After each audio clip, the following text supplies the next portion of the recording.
doing better as a result of social media presence. If it doesn't do those three things, then it's on the chopping block. It's a return on investment discussion.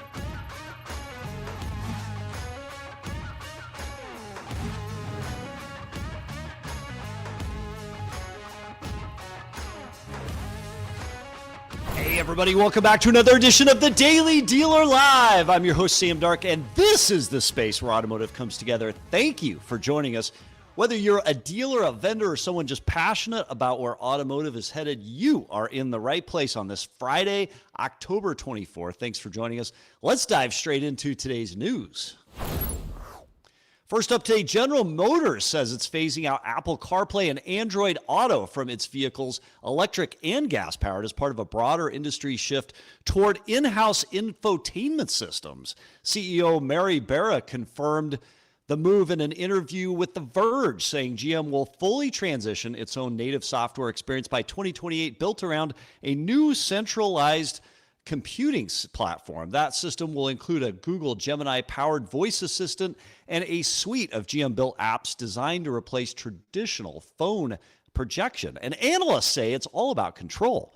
Car makers want access to the data that CarPlay and Android Auto currently keep behind Apple and Google's walls. Meanwhile, brands like Tesla, Rivian, and Polestar already use proprietary platforms, and even legacy players like BMW and Mercedes are limiting how much access Apple gets to their new systems. Looking ahead, it's unclear whether automakers are banking on software as their next revenue engine, even if it's alienating some customers. Here's my take on autoplay. I do not like how it takes over the system, and then I have not figured out how when autoplay is up, I can still see the map on my phone. So I'm the guy that still wants full access to my phone, even in the middle of a driving experience, whether passenger or otherwise. Next up today, the IRS is giving auto lenders long-awaited guidance on how to handle a new tax deduction for car loan interest, which was signed into law by President Trump way back in July. The rule lets buyers deduct up to $10,000 in car loan interest for new vehicles built in the U.S., starting with 2025 tax returns. Lenders, in turn, will need to provide borrowers with a statement showing the total amount of interest paid. The IRS is offering lenders some flexibility on how they do that, whether through online portals, monthly or annual statements, or other methods. And they say penalties will be eased for those making a good faith effort to comply. What on earth does that mean? For consumers, claiming the deduction will mean filing a new Schedule 1A form with next year's tax return. For lenders, it means more reporting and more compliance work as they prepare for that 2025 filing season. Bottom line here, if buyers can write off car loan interest, it could soften monthly payments and boost demand for U.S.-built vehicles, possibly giving dealers a much-needed affordability tailwind. And finally, up today, Lemonade. Yes, Lemonade. It's a tech-based insurance company that covers homes, cars, and even pets, is pitching what it calls a near-zero-cost insurance plan for Tesla's full self-driving vehicles, making that autonomous technology. They're betting that autonomous technology will make cars safer, not riskier. Company President Shai Wininger teased the plan on X, highlighting Lemonade's new direct integration with Tesla vehicles. That setup removes the need for plug-in telematics hardware, letting Tesla owners activate Lemonade's pay-per-mile insurance right from the car. No extra device, no shipping, and in theory, much lower costs. For context, Lemonade's biggest auto market is California, where it holds about 30,000 policies. That's far fewer than the more than 250,000 Teslas insured in that state. And across all markets, Lemonade has just over 84,000 auto customers, meaning Tesla integration could significantly expand its distribution and its reach. Bottom line here, digital-first insurers like Lemonade are testing what the next era of auto coverage looks like, with real-time data tied directly to how software and automation work. And that's a wrap on today's industry news for this Friday, October 24th. Yuli, what's up? Welcome back. What do you think of Lemonade's near zero, almost no cost insurance for Tesla?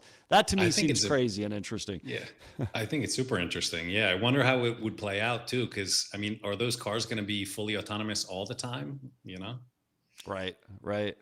Yeah, I think well, that's a fair point. So maybe it's tracking the miles that it is truly fully autonomous. And then I know a lot of insurance companies are betting that the OEM is going to be liable if there's an autonomous error because they've got the big deep pockets, and potentially it could be a little bit of a windfall for any insurance company. But I love how it says it's almost nothing, right? Well, It's almost a nothing. lot of things are almost nothing, right? But what on earth does that mean? Who knows? So, hey, just as a reminder, everybody, we're streaming as we always are across all CDG social media platforms. We'd love to have you participate and have an interaction with us on today's show. We've already got several good comments. Polo77 says, we saw what GM was doing with OnStar data. They got slapped on the hand many months ago on that. And Polo77 also says, any thoughts on bankruptcies in the buy here, pay here space? Seems like a potential start of an industry shift. It is interesting. We saw Tricolor, and then we just announced another one on Wednesday's show. Are these canaries in the coal mine that are saying there's trouble in the subprime market? I've talked to some lenders who say no, but the data seems to tell a different story. So what lies ahead? Who knows? But Yuli, let's dive into our first guest on this Friday. So coming up first today, COO of Kunes Auto Group and RV Group. Welcome to the show, Scott Kunes. Yeah, thanks, guys. Scott. Welcome. Well, Scott, you're in my footprint in the Chicagoland here. Well, I think you're in our footprint. Oh, come on. How about the great thing about automotive is we share footprints. So we make each other better by competing together. And what's cool about this car dealership guy experience is we get to share things across automotive that make all of us better. Ultimately, the customer wins, our employees win, and we each win. So welcome to the show. All right, we're going to ask you the first up question we ask everybody. And as part of this, tell us a little bit about yourself, where you are, what you do. How's biz, Scott? You know, biz, I love this business because, you know, 1 week it can look like the sky is falling, and then you have a couple of good days in a row, and all of a sudden, hey, we're on track for another record, right? So it was interesting. The beginning of this month was a little bit soft, but we did see some really good demand and some really good sales progress this past week, and really put us back on pace. And we're seeing a great growth in our service departments recently here too. So I think, you know, as people kind of try to figure out what's happening in the market right now with tariffs and everything else going on, they're more apt to fix their cars right now. And so we're having some really good success in the fixed operations. Yeah. What do you make of, you mentioned that, and I've heard that from many people, kind of a slow start to the month of October, but picking up latter half. What do you make of that? Do you have any opinion on what's causing it? Yeah, I've been trying to kind of put my finger on it exactly. You know, September wasn't a banner month by any means, and our August was not a banner month either, but they were pretty average and pretty decent. You know, we saw a lot of increase in demand in March and April, which I think the whole industry saw, and then a little bit of pullback in May and June, and then just kind of average. So I think October, you know, we're just kind of seeing a return to normalcy. I think people have gotten a little bit sick of the tariff talk and somewhat tuned it out. And it was interesting. I was just in a business summit yesterday, very large business summit, not dealership centric, kind of Wisconsin based and national based. A lot of manufacturing. And one thing that they talked about is the tariffs. You know, that's the big news out there, but there really isn't any clarity to it. I think we're on our 532nd change to the tariff bill. So they don't know how they're going to implement it. They don't know how they're going to enforce it. So I think, you know, there's still a lot of confusion about what's going on out there, and not a lot of clarity. And I think consumers are picking up on that. Yeah. You know, I've talked a couple times on this show. I was at F1 last weekend, and there was the CFO for a large English OEM that's making its way into the U.S. Ineos, and he was talking about tariffs and what a challenge it is to like figure out supply chain and shipping and all that stuff. And Scott, my question is where does this money go? I'm like, do you actually cut a check to the U.S. Treasury for those tariffs? And he says, absolutely. He said the moment we transfer ownership from us to the U.S. Retailer that's going to sell those, we cut a large check to the U.S. Treasury, and there's money sitting there in an account somewhere. I'd love to hear that at some point, like how that works. Because I agree with you, Scott. Like, I think the uncertainty around that, people are tired of it, and it makes it tough for people to plan for it long term. So in that summit you were in, was there a long-term takeaway of, hey, this is the ask of business as it relates to tariffs on how to create a strong business future the next 6 months, 12 months? Well, it's really interesting because they did kind of point to, and I think what President Trump has been trying to do with tariffs is spur the United States manufacturing industry. And actually, here in the state of Wisconsin, we're kind of a forefront in terms of American manufacturing and American industry. So that was a big point there.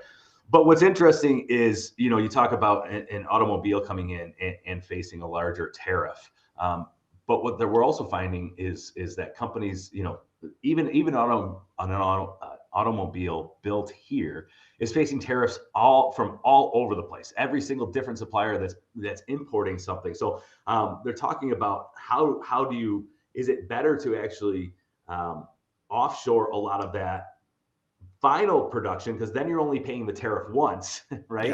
And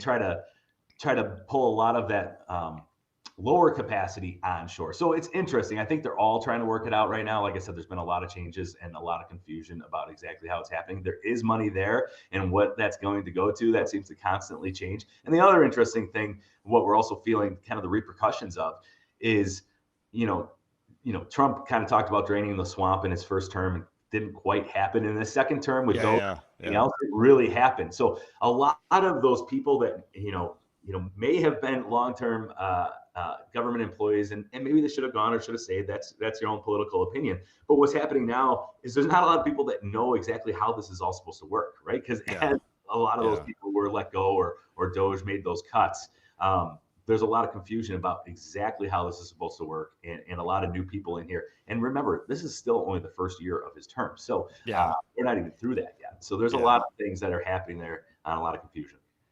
So I'd love to go into the fixed ops, because you talk about that's a big area where you're seeing an increase. But I want to go back to our news item quickly. So GM's killing Apple Play. Is this a big deal? Not a big deal? Who cares? What's your take on it? You have multiple GM stores, multiple GM points in our shared geography. Is this a big deal? Yeah, I think it's a huge deal. And so it'll remain to be seen what that looks like, because that is one of the highest search terms when somebody's purchasing and looking for a vehicle.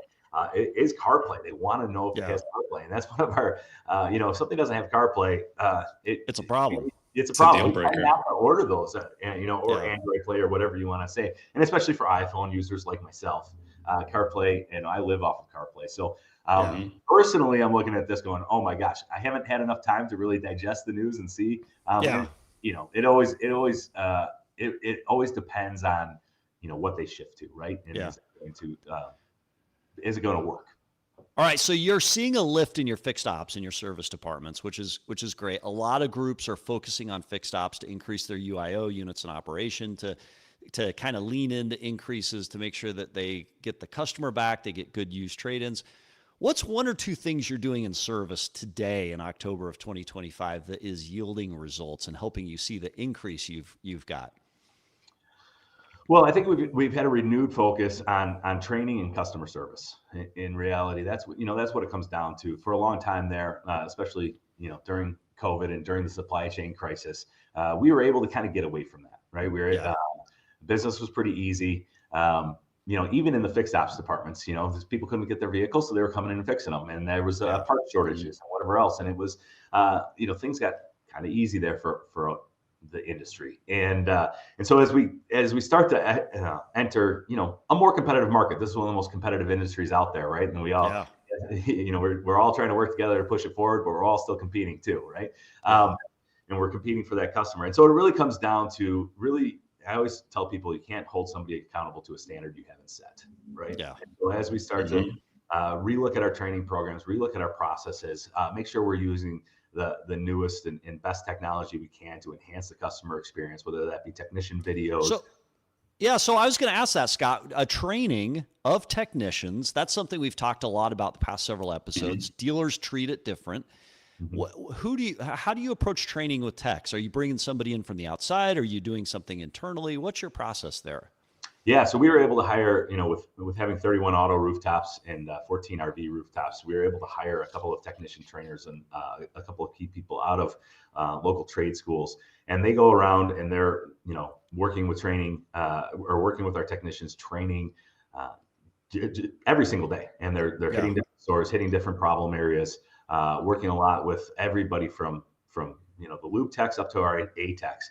And then, we did put an emphasis and reworked the way that we look at training our technicians as well, in terms of manufacturer technicians, and making sure that we can get as many up to master certified as possible, and trying to work on career paths that way. So there's a bonus to the technicians that are doing that. And technicians are one of the hardest areas right now, and I've been kind of screaming it from the rooftops that this isn't just an automobile industry problem. This is a national. When we talk about inflation and things like that, well, sometimes inflation is caused by labor shortages and whatnot, and there's only a certain amount of people that are able to do the job. And so as we look at the cost of vehicle ownership and the cost of and affordability to our consumers, this is one of the foremost problems in our industry right now. What do you think most dealers are missing about hiring technicians? Like, is it the wrong messaging? Is it an assumption that people don't want to work with their hands? What's the biggest challenge in that space with bringing new technicians into this space, keeping them and keeping them trained? Yeah, I think, it's been a problem for a lot of years, and I think we've all looked at it. And I think the manufacturers are looking at it. We're trying to enter our high schools and get people, get younger people interested. We're trying to find ways to get females interested, and that's one thing. I know a lot of dealers, including myself, has sometimes pushed back against the EV shift, right? But as we look at that, that's kind of it opens up a new segment of individuals, some that are more interested in computer programming software. Excuse the misnomer, but the kind of getting away from the grease monkey kind of thing, that technician that's full of oil and whatnot, Yeah, so it's interesting. I brought this up on the last show. We had a guest a while back that said, hey, I'm telling technicians, potential candidates, hey, if you want to work with your hands, great, come to us. If you want to work with your head, you should probably go find a different job. Now, I'm exaggerating it but that's not the case anymore, right? With all the electronics and the complex diagrams and everything else we're looking at, like, you've got to have a great balance of wanting to work with your hands and your head. And that's not for everyone, right? And sometimes it has to be trained. Igor K says Ford has a shortage of qualified techs, but I'm seeing this problem not just with Ford, but with many other brands. Ford's now pushing mobile repair service to customers' homes for light repairs. Scott, what are you guys doing on the mobile front at your group? Yeah, we've really dove into mobile, especially on the Ford side. And Ford has been the manufacturer that has pushed that the most. They're subsidizing the program and paying dealers to kind of get into the program. We're starting to see GM enter the program, and they've got an interesting program that they're trying to roll out, and we're jumping into it, and we're going to see how that works for us. I think it's a little bit different than the Ford program in terms of it's more of a membership program. And so dealers are going to be trying to sign up customers as members, which, is interesting as we try to sell everything else that we have to our customers. Now we got to sell them a membership for mobile service, but we'll see how it goes. It could be a good thing. And I had the opportunity to see the Bright Drop van that they've outfitted for that. So I think mobile service is definitely something, when we talk about, the people making inroads into our industry in terms of the Jiffy Lubes and Walmart and everybody else, what do they offer that dealers don't? And that's convenience, right? Oftentimes they're not cheaper than us. Oftentimes their ticket prices most of the time. Yeah, most of the time they're not, right? But they offer convenience. And so that's what we need to, as dealers, we need to adapt that strategy and make sure we're combating that so we can keep those units in operation. So you have a lot of OEMs across all your different locations, plus you're in the RV side. Are there any OEMs that are helping you more than another in creating that convenient service experience for customers? And by the way, welcome to Fix Ops Friday. So this is not an intended Fix Ops conversation, but it makes us happy on Friday when we can talk fixed ops, because sometimes in automotive, we leave out fixed conversations and they're so important. Is there an OEM that stands out as just crushing it in your mind right now? Like I said, Ford is really crushing it on the mobile service portion of it. A ton of money to support it. A ton of money to support it. It makes it, profitable for the dealer to do it. If a dealer was just going to jump in without this Ford subsidized program, I think it would be very hard. But as we're seeing on the EV front, I do think the administration pushed EVs a little bit too hard. There was much too, it was too much pressure to get EVs out there. It could have been done a little bit more naturally, but there did need to be some kind of push so that there could be some sort of adoption. Those first spark. Yeah, those first intenders are going to buy, and after that, we see that lull. And so there needed to be, to try to push that. I think we're going to see the same thing on mobile service. It's not something that people are used to, but as they start to do it, we're hearing, really great reviews. People want to continue to do it, and also pick up and drop off, which a lot of dealers have done. We've done. There's a lot of tools out there to do it better, and Ford is also helping in that range, and we're starting to see other manufacturers follow suit. Scott, you're in the RV business. How'd you get into it, and why RVs? Does it help with car sales? Does it distract from automotive sales? Is it parallel? RVs. Yeah. At first we thought it was going to be just kind of like another franchise, right? And it was going to be, actually we had looked at a building that was an RV dealership, and we were hoping to start a commercial truck center at that building. And we kind of realized that RVs could be pretty profitable in another segment of our business. And then COVID hit, right? And RV sales shot through the roof. And we were just happy to be in the right place at the right time. And we had the infrastructure to be able to do it. Now RV is really, it's really a kind of standalone business. We've really separated it. It's in parallel. There is some shared services and whatnot, but really it is kind of a different business. It's a lot less sales but and longer delivery times and a lot more nuance to it. And so you kind of need some specialists in there. So we've really kind of tried to shift it apart, and it's really a division that's standing on its own now. But we're finding things in RV that have helped us on the auto side as well. So I'm curious about that. What's one thing from auto that helps you make more money in RV? And what's one thing in RV that helps you make more money in auto today? Yeah. So one thing from auto to RVs is definitely the finance operations, right? Not a lot of the RV stores that we were buying were mom and pop, organizations that have been there for a long time and really didn't put any kind of emphasis on the F&I office and aftermarket products. And so we were able to bring that into the RV division. And there were some larger competitors that have done that, such as Camping World. And I think one of the things that, because RV is dominated by a few large competitors like Camping World and General RV. As we started to grow in the space, we needed to try to, hire people that had worked at those places. And so they kind of helped us build our corporate structure as well. Being able to see what a large national organization like Camping World does, some of the reporting that they may have instituted, and just hearing about that and knowing about that, and then being able to take that into our auto organization as we grew, was pretty key, because oftentimes we can get kind of stuck in our own lanes and blinders on. So being able to see that was excellent. So last question, what keeps you awake at night? Thinking about the next 3 months, the next 6 months, the next 12 months. Here, October 2025, what are you focused on to help continue your path? What keeps you up at night you're focused on? We talked about it a little bit before the show, and it's always people, right? We're a people-driven organization. We're a people-driven industry. It's always about relationships, and it's always about finding the right people, training them the correct way, retaining them. Our biggest thing is, our mission statement is that we build people's lives, and we start with our employees.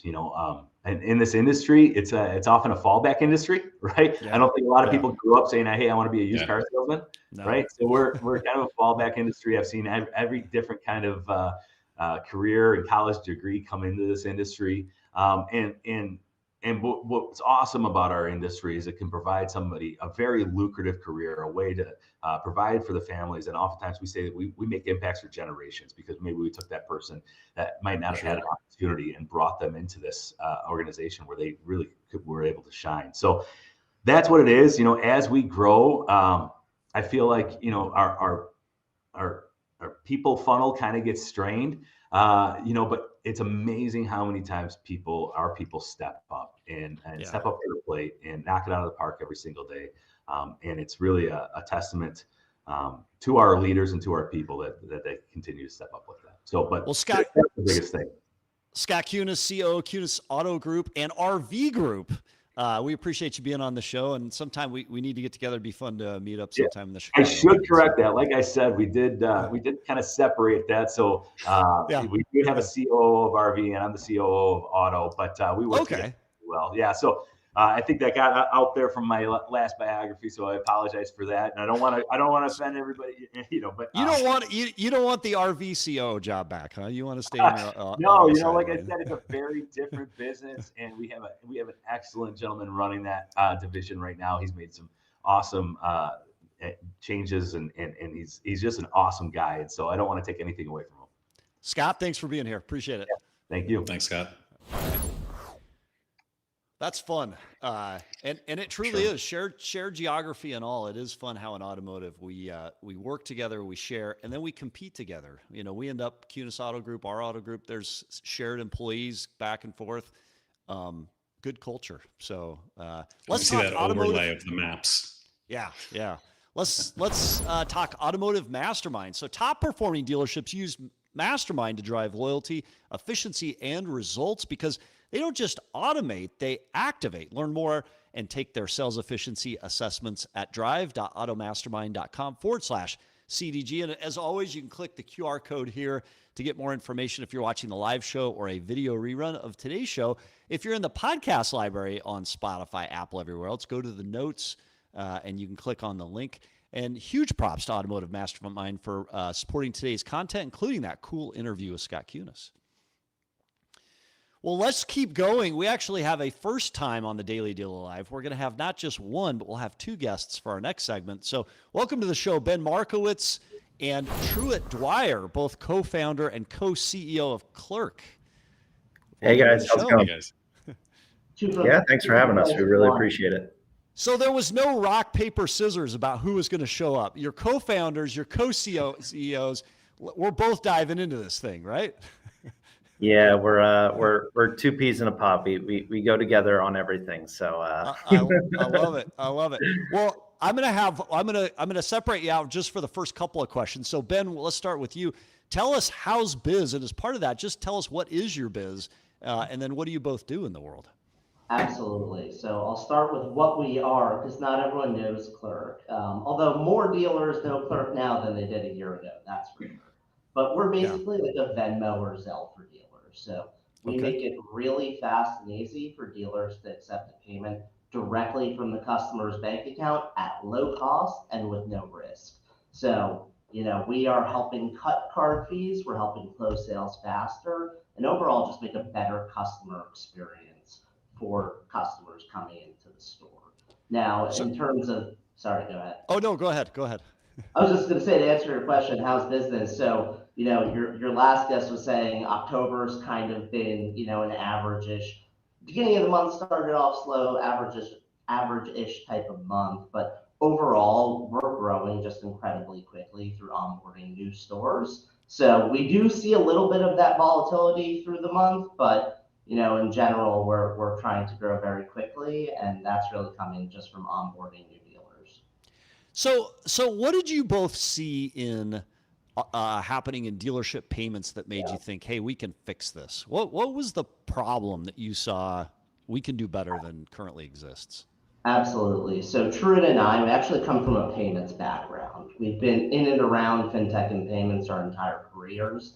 And what we saw is the last decade or so, there's been a wave of digitization and verticalization of card processing, right? And that's worked well for a lot of folks, but you see dealers, right? A majority of their volume is still coming in checks and wires, cashier's checks, cash, right? And that it creates overhead for the dealers, and it creates a bad customer experience relative to, using Apple Pay buying coffee. So we thought we can go ahead and fix that, being the payments nerds we are, and make it a really fast, easy checkout for dealers. And that's really what got us to start Clerq, and it's what we're doing now.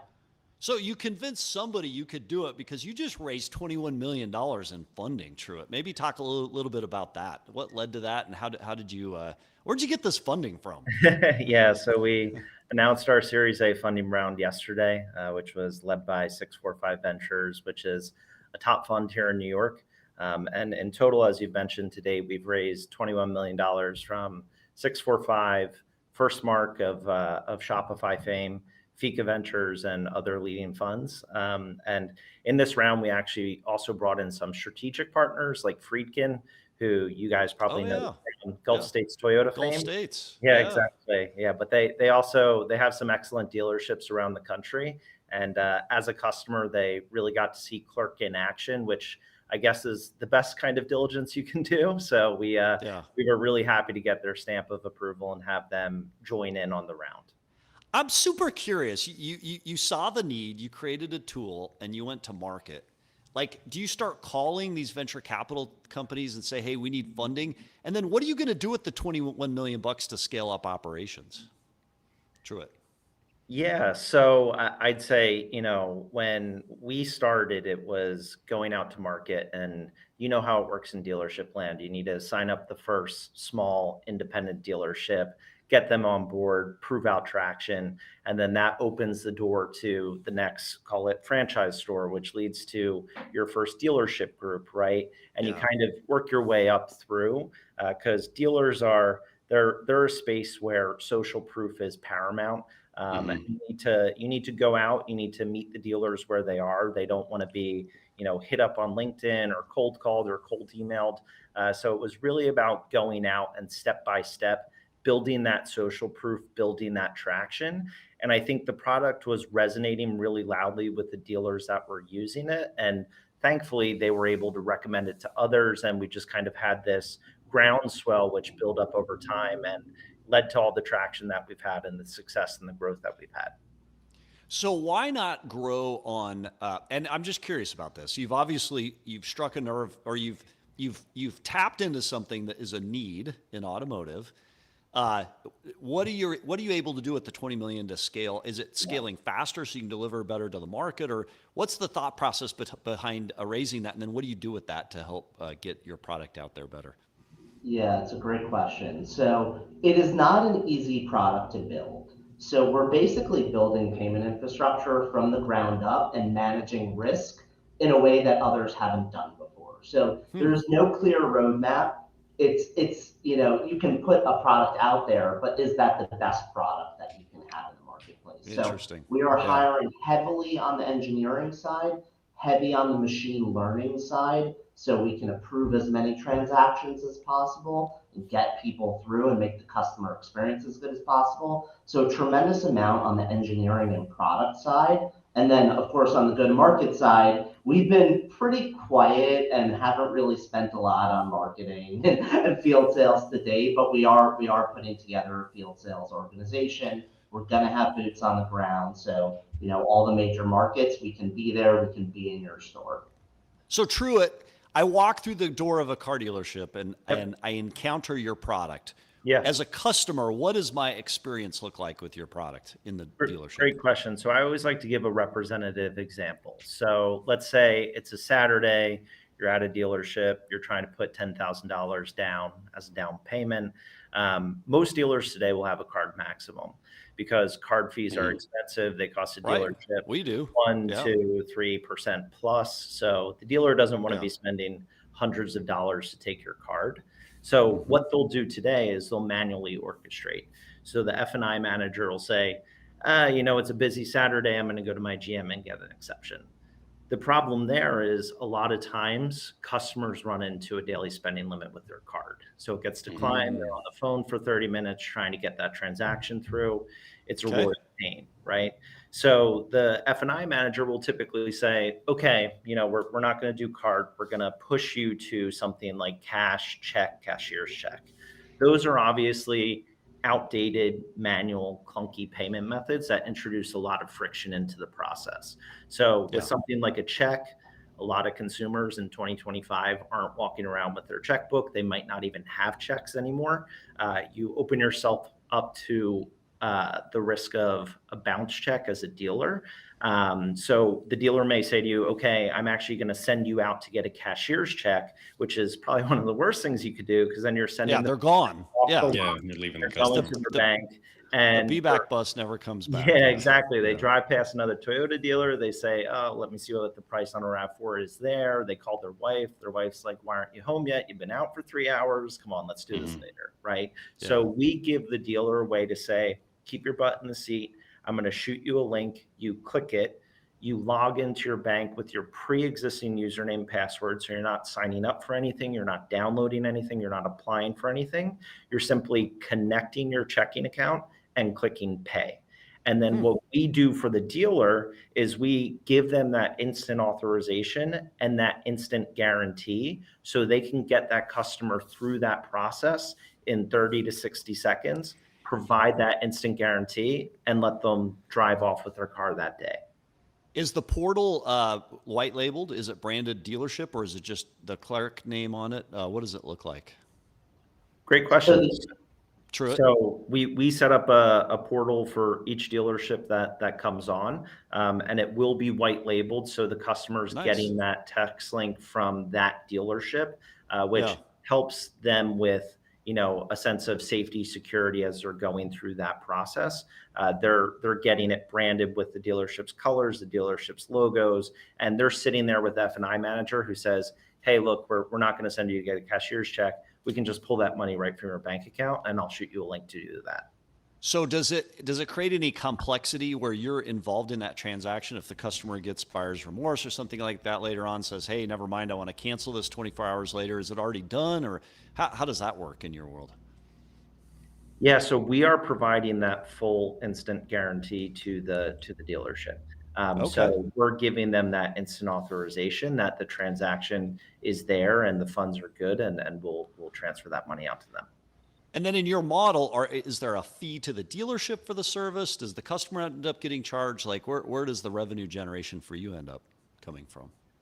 Great question. So we like to say that we're 50 to 75% plus cheaper than cards, and we only ever charge the dealer when they successfully process a transaction through Clerq. So they're not charged for sending out a link. They're not charged for adding a user to the dashboard.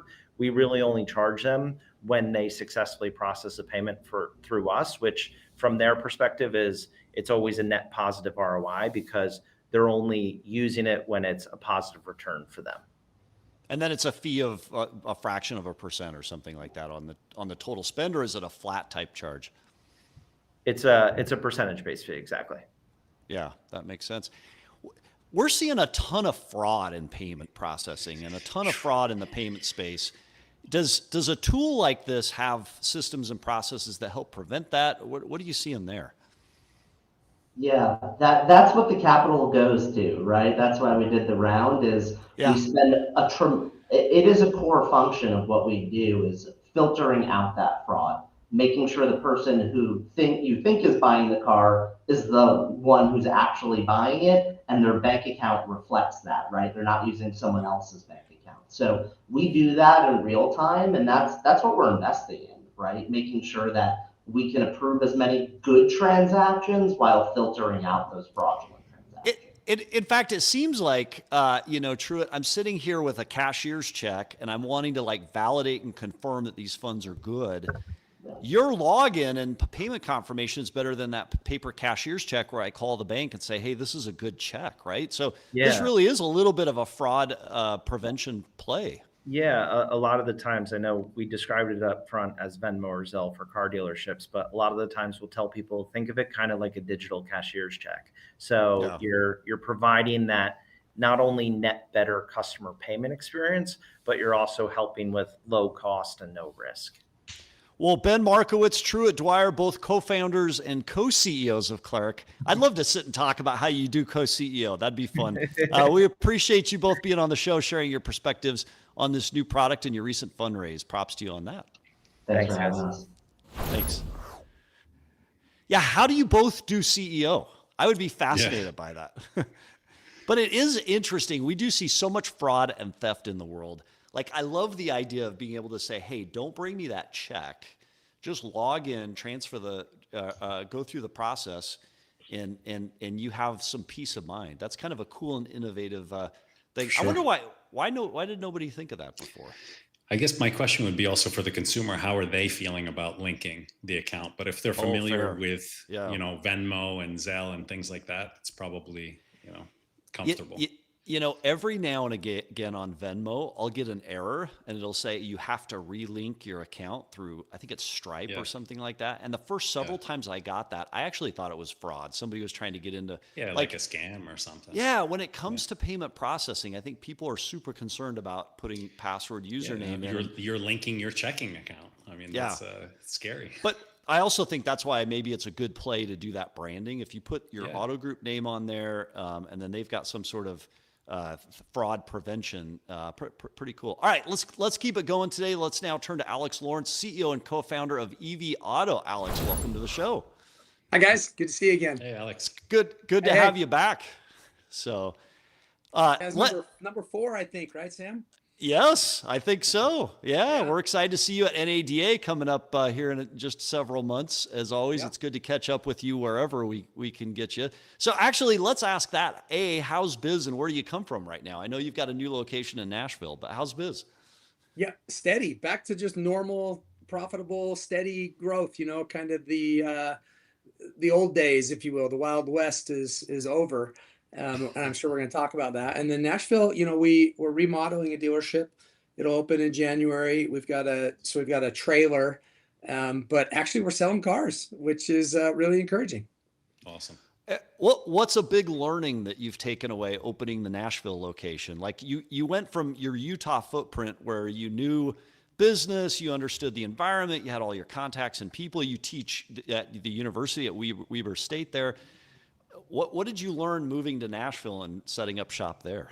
Yeah, I mean, we're learning every day. I mean, I think we'll learn a lot more when it's open, but in our current market, we've got a brand, and the marketing channels here are different than they are in Nashville. But the economy, the political environment, the demographic, all those things we think are pretty similar. And so that's part of the reason why we chose it. And of course, the strength of the actual physical location is pretty strong. And so, we're learning a lot for sure. Yeah. So, Alex, we're 24 days into the EV money, the government money being gone, and many predicted a fall off the cliff moment. What's the reality been for your business these past 24 days now that the rebate's gone? Yeah, I mean, exactly. I mean, look, I'm wrong plenty of times, but so far it's happened exactly as I was kind of predicting that it would. So there's 2 factors. One, there's just a hangover where you had all these people buy these cars. And so, there was this mad rush, and I can quantify that for you if you want. And so I expected the week after that to be very quiet because everybody that wanted one tried to get one. And that's exactly what happened with that price point of cars. A lot of people, don't realize that there were a heck of a lot of used EVs that were never a candidate for the credit over $25,000. So, but since that first week, which I think is a wash, demand for that price point of cars still is way down. And again, zero surprise. You had synthetic demand, you had artificial demand that was created. And so when that goes away, that's completely normal. The thing that's happened that's interesting is some of those cars have gone up in value, and some of the cars that were and some of the cars that were unrelated to the credit have also gone up in value. And we can talk about. Well, I didn't see that coming, and so we can talk about why that is. But I've been in this business for 6 years in December. And, it was always just steady, profitable growth. And I've never been one that thought growth was going to be like this. I always thought it would be like that. And so what happened is it was going like this for years, and then it went like this. And now it's back to steady, strong, normal, everyday business. So we want to ask you a little bit about some of the headlines from earlier today. But before we dive into that, let's pull the thread of vehicles escalating in price and why. So what's gone up in value and what's driving that? Is it just with the rebates being gone now? Just that new car is farther out of reach, or what has caused those EVs to go up? Yeah, that's right. And Tesla, what Tesla does, the tail wags the dog, or whatever you want to say. And so they've raised prices on some cars, some of their newer cars. So the gap got wider between new and used. And so that's an obvious thing. And there was an artificial pull down there was kind of a death zone of cars that were like 26, 27,000 because it wasn't the difference to get under 25. So it wasn't like a $2,000 difference. It was a $6,000 difference. And so you had a lot of people that would say, well, yeah, I'm going to deal with 30,000 miles on a car that has a very good battery and history. So those were artificially deflated in value. There was a huge artificial inflation in value that's on the other side of it. So those cars went back up to where they were, what they were really worth. And then Tesla raising prices on some things, excluding their new standard models, which I think are going to be a flop, just created that much more value. So as you're buying vehicles now, you're directing your team to buy vehicles at your dealerships post rebate. What are you directing your teams to do? What changes have you made since the rebate went away? Yeah, I mean, we are definitely trying to stock more under $20,000 cars without a rebate because those are always in style, as you guys know. There's always demand for those. And so we've increased our buying there. We're increasing our buying in newer cars because that value is greater, like we just talked about. And then, the demand is still really steady for Rivians and Model X's and cars, again, that are kind of that upper price point. They always take longer to sell, but the margins are better. And so, I think the biggest change for us is, hey, let's get after more under $20,000 cars. And hey, let's get more newer cars and be willing to pay more for them than we used to. Are there a couple models where you're finding that opportunity in the sub 20K? I mean, look, we've always been a 85% Tesla inventory. And part of our brand promise is that you can come and get a lot of choices. And you can. I mean, we've got 5 or 6 other brands, but still the percentage of the majority, you don't have as many choices in the other brands with us. And so, I mean, I think that's going to be that way for a long time.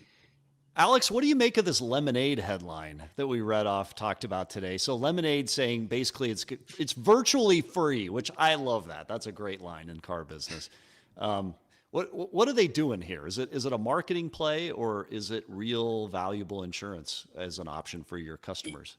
You guys hit the nail on the head earlier in this show. I think it's only going to be when full self-driving is turned on. So it's going to be a ratio. It's like, look, it can be virtually free if you use full self-driving every time you get in the car.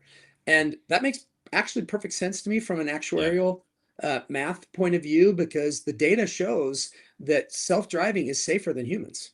It is. It's safer. I mean, all the hours on the road, all the data that the highway patrols and everything combine of hours per accident, miles per accident, full self-driving is safer than humans. So it makes perfect sense logically that it would be less to insure. Now, that's a bit hyperbolic in terms of but they said it. They said it out loud. And I'll tell you what, music to my ears, because the one of the rubs has been insurance costs historically for EVs. That is not true anymore. Those costs, as they've learned about the safety of those vehicles, has continued to go down. But for a while it was true, and it's been hard to get the word out to the market that that's not really the case anymore. So has the higher cost been the liability about self-driving, or has it been just the fact that replacing an EV is so blasted expensive? Like all the components going into it, the battery, and then you get in an accident and it's going to cost more. And the ease of totaling an EV, the bar is much lower to total an EV versus a combustion engine, Alex. Yeah, and that certainly affects premiums, right? But I think they're getting the data back saying that's true, but it's offset by the lower number of accidents. And so, there's a scale there, right? That obviously it's a numbers game. And so it just took time for them to realize that these are safer cars, they get in less accidents, but it's offset some by easy to total, cost to repair, which costs to repair have gone down as well. Just like costs of cell phones and TVs and things like that, they can get, unless it's iPhones, they can get theoretically cheaper. And so, they're just starting to do the math and the data is starting to roll in. I think Lemonade, it'll be really interesting to see. Like I said, I think it'll be a ratio based on how much you use. And now somebody driving version 14, which I would encourage you guys to do, I am addicted to it. I use it every second I get in the car. Every car that I get in that doesn't have it feels like the dumbest car on earth. I mean, it truly is a absolute experience that people need to try to go, oh my gosh, this is a really different thing, Alex, so what is that? Question. Sorry. Oh, go ahead. I have a question on longevity and adoption. So we had a gentleman with a German company a few episodes back that was testing batteries, and I had made the claim or posed the question that are high mileage EVs going to turn into the old? I mean, I'm sure we all remember the 02, 03, 04 Civic DXs that you could just drive forever, right? So is mileage going to be less an issue and battery life? And are you seeing that type of consumer entering the market looking for these higher mileage cars with a great battery, that they can kind of just run into the ground? Absolutely. The data is overwhelming that these cars are being driven much longer than even Tesla predicted. And it was a surprise because, Tesla's got every reason in the world to overstate the performance of a battery, right? And so for their numbers to come back and go, wow. And so it's true with gas cars. I mean, how has the car been cared for? How has the battery been charged? How, and those kinds of things. But if that stuff is in check, these cars can be driven for a very, very long time. And we have a warranty, for example, that we offer that is unique to our business, that we're able to do some testing on the battery and the battery history. And if it qualifies, you can buy a warranty from me that is unlimited years and unlimited miles on the battery. Wow. So now it doesn't go with the car. It's just for you. So if you sell the car, it doesn't continue. But the only reason that's available is because the data says that the percentage of batteries that need to be replaced versus the ones that don't, that we can offer that. And it's only $2,300, by the way. It's not a $10,000 warranty with the $250 deductible. So I'm not marketing that. I'm just saying the numbers only work because the data says the batteries are lasting way longer than anyone expected. Who underwrites that, Alex? I'm not going to say. It's a proprietary product. Oh, come on! But a very, very large insurance company that has been around for a very long time. So there's a barrier though on these high mileage vehicles. On gas powered, right? Lenders are lending pennies on the dollar on high mileage vehicles. Do you think we're going to see a shift where there's going to be maybe some EV dedicated lenders that are going to enter the space more willingly to finance some of these higher mileage, great battery vehicles? Like, when is that component going to catch up to it? It's already happening. Yeah. There's already EV specific lenders that are very sophisticated, that are loaning on 6-figure mile cars. Your traditional lenders are doing it.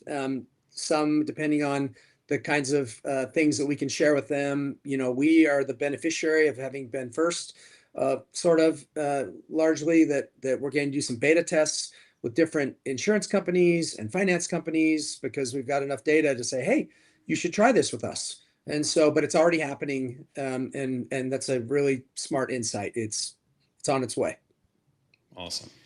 So it's interesting, this past weekend I was in Austin, Texas, and Austin was an interesting market because there are a ton of autonomous vehicles running around. So you have the Waymo, which is Jaguar, I think, and it's got the big pod sitting on top. But you also had a lot of Teslas driving around with these towers on the top, and I think that's in prep for their fully autonomous FSD. Is that right? And how are they testing out?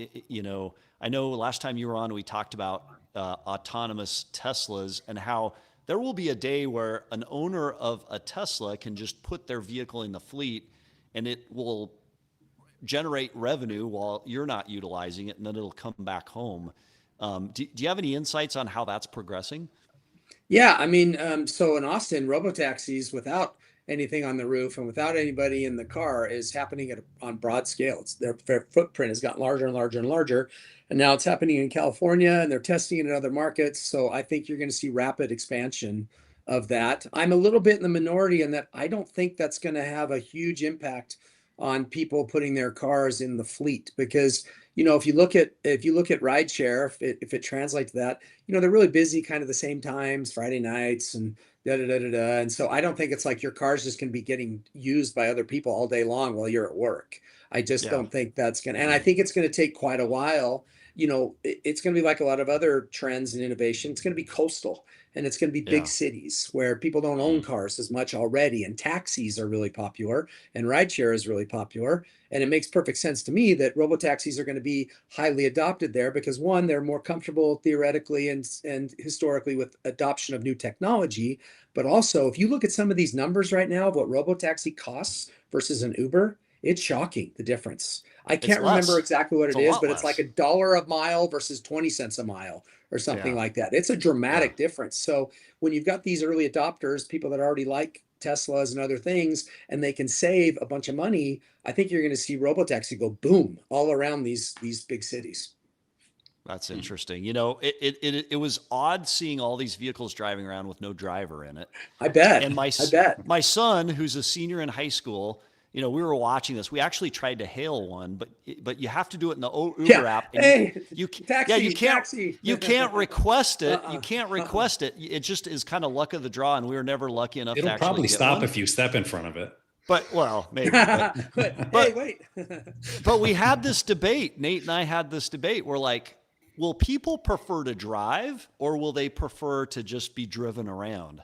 And I kind of like the control of driving. And he said, you're wrong. People are going to prefer to just get in, get to where they're going, not have to worry about driving per se, going to your comment about it brought me back to a debate you and I and Yossi had, Alex, where you said there will be a day where the Tesla will drive itself, or an autonomous vehicle will drive itself into the shop, pull up to the bay, get the service, and then it'll go back home. It'll change the way fixed operations in traditional dealerships work. Any other thoughts on that? I'm starting to kind of agree with you that there will be a day where that check-in at the service department of the dealership will look very different than today. Yeah, I mean, look, nobody likes to sit and wait for their car to be worked on. No one. Yeah. It reminds me of Amazon when Bezos has always said, look, nobody will ever get mad at us delivering faster and cheaper. We will always, that will always be our North Star. It will never be fast enough. It'll never be cheap enough. And I think of the same thing with service. Nobody will ever want to participate in that process if they don't have to. And so once the cars are safe enough that they can drive themselves without anybody in it, I don't see any reason why in the universe that you would say, I want to go be a part of that. It would just, instead of you driving it and then it's the free coffee is so good. Yeah, why wouldn't it drive itself and then sit there and then come back to you? I think a lot of people would pay a premium even for that. You know, it's it's an extra $20 and I don't have to take it. Take my money, you know? So Alex, thinking about that as a future state, we're not to that point yet, but it's coming. Can I say one other thing before we go, Sam, on that? Yeah. I think it's really important with your son's comment. I wanted to hit that. That's a generational viewpoint. It is. And so I think back to when you could buy things online. My in-laws wouldn't do it. They would not put their card into a website to be used for fear of cyber attack. So they would ask me to do it because I was totally fine with it. And so I'd buy things and they'd reimburse me. Now they do that all the time. And so I think, you know, the time horizon has to be pretty long. I don't think it's 5 years. I think it's 10, 15 years. But when your son and his friends and others have grown up with that, I think what he's saying, I don't think it's going to be that dramatic, but I think the number of people that are willing to do it grows. The servicing is also generational. Because the only people I've ever seen that really enjoy bringing their vehicle to a service department are above a certain age bracket. And they're like, no, it gives me something to do. I want to, rub shoulders. So Alex, you're the undisputed expert in EVs, selling nothing but used EVs. For our auto dealer clients that are franchised auto dealers, what do you see as the opportunity in this EV space post rebates for profit that dealers could lean into, that they could adopt? Is it F&I? Is it service? Is there a particular area in the business? That'll be our last question up today. Yeah, and look, I recognize my heavy bias, but I really try hard to check it. I think new EV sales are screwed, man. I think if you're selling new EVs and you don't have incentives and you're competing with Tesla, I mean, look, there's Ford Lightnings that are doing well. There's Chevy Bolts that are doing well. The new Leaf that's coming out, I think, is interesting. So I don't think it's like everybody's screwed. But there's a lot of cars that are overpriced and under technologied. And when you lay those together without an incentive, I don't see a lot of reasons for people to buy them unless they're super brand loyal, which works. And so I think it's going to be a rough road for a lot of new car dealers with EVs that, like I said, are overpriced and under technologied. And so that just is what it is, right? Sorry, do you want to comment on that? The message makes me smile because your message as an independent EV guy is, hey, don't even bother competing because you're not going to get anywhere, right, Alex? I mean, listen, I'd love to be a franchise dealer, but I would take the minimum allocation that I have to get what I want out of a manufacturer if I've got one of those cars that it's clear that there was only demand when there was incentive. And a lot of the manufacturers, as you know, are continuing incentives. I think that's great. I wonder how long they'll be able to do it when Ford loses $3.1 billion in its EV business in a quarter and Tesla makes $1.8 billion or whatever it was in a quarter. That's a $8 billion gap or something. And Ford Lightnings are good cars. They're good trucks. I like them.